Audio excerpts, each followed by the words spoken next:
Hello प्यारे दोस्तों, कैसे हैं आप सब। उम्मीद करती हूँ आप सब अच्छे होंगे, स्वस्थ होंगे, मस्त होंगे। आज मैं लेकर आई हूँ आप सब के लिए एक बहुत ही अच्छी कहानी, जिसे सुनकर आपको बहुत ही अच्छा लगेगा।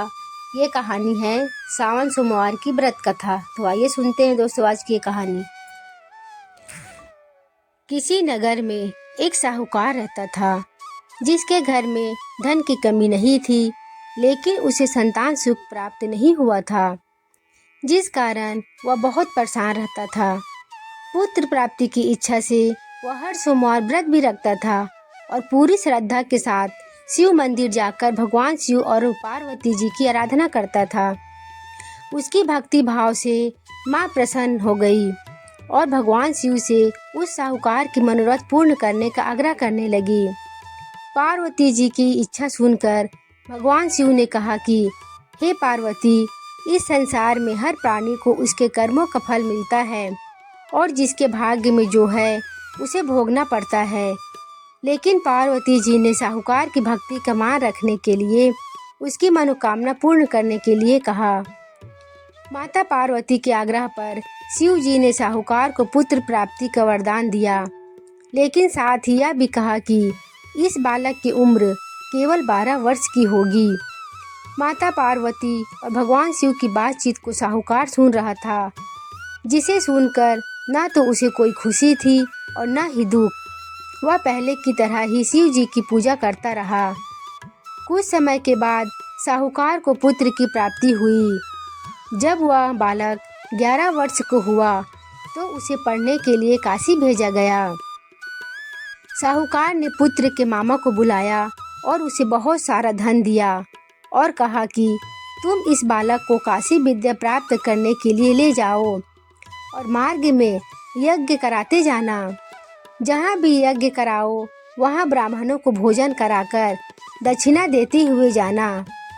दोनों मामा भांजे इसी तरह यज्ञ कराते और ब्राह्मणों को दान दक्षिणा देते हुए काशी की तरफ चल पड़े। रास्ते में एक नगर पड़ा, जहाँ नगर के राजा की कन्या का विवाह था।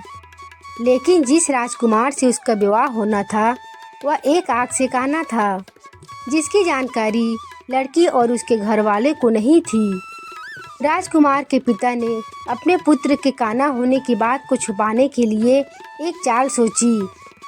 साहूकार के पुत्र को देखकर उसने सोचा कि क्यों ना इस लड़के को ही दूल्हा बनाकर राजकुमारी से विवाह करा दिया जाए।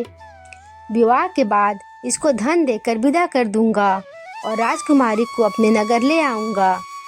उसने लड़के को दूल्हे के वस्त्र पहनाकर राजकुमारी से उसका विवाह करा दिया। लेकिन साहूकार का पुत्र ईमानदार था। उसने मौका पाकर राजकुमारी की चुन्नी पर लिख दिया कि तुम्हारा विवाह तो मेरे साथ हुआ है, लेकिन जिस राजकुमार के साथ तुम्हें भेजा जाएगा वह एक आग से काना है।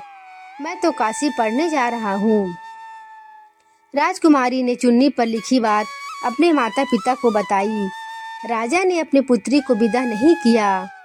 दूसरी ओर साहूकार का लड़का और उसके मामा काशी पहुँचे और वहां जाकर उन्होंने यज्ञ किया।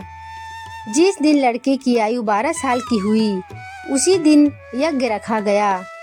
लड़के ने अपने मामा से कहा कि मेरी तबीयत कुछ ठीक नहीं है। मामा ने कहा कि तुम अंदर जाकर सो जाओ। शिव जी के वरदान अनुसार कुछ ही देर में उस बालक के प्राण निकल गए।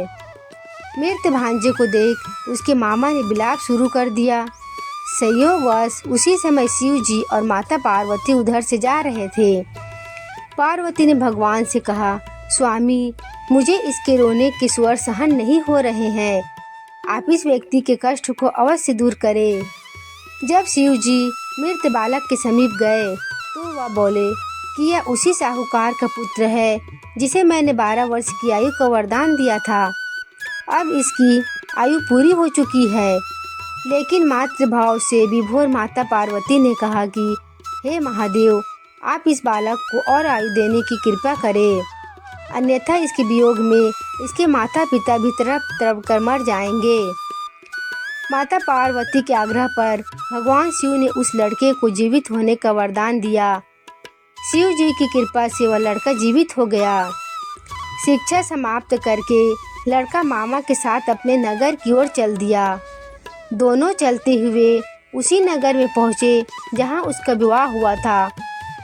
उस नगर में भी उन्होंने यज्ञ का आयोजन किया। उस लड़के के ससुर ने उसे पहचान लिया और महल में ले जाकर उसकी खातिरदारी की और अपनी पुत्री को विदा किया। इधर साहूकार और उसकी पत्नी भूखे प्यासे रहकर बेटे के आने की प्रतीक्षा कर रहे थे। दोनों ने प्रण लिया था कि यदि उन्हें अपने बेटे की मृत्यु का समाचार मिला तो वह अपने शरीर त्याग देंगे। परंतु अपने बेटे के जीवित होने की बात सुनकर वह बेहद प्रसन्न हुए।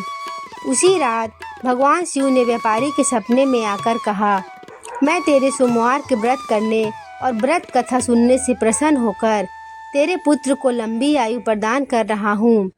इसी प्रकार जो कोई सोमवार व्रत करता है या कथा सुनता है उसके सभी दुख दूर होते हैं।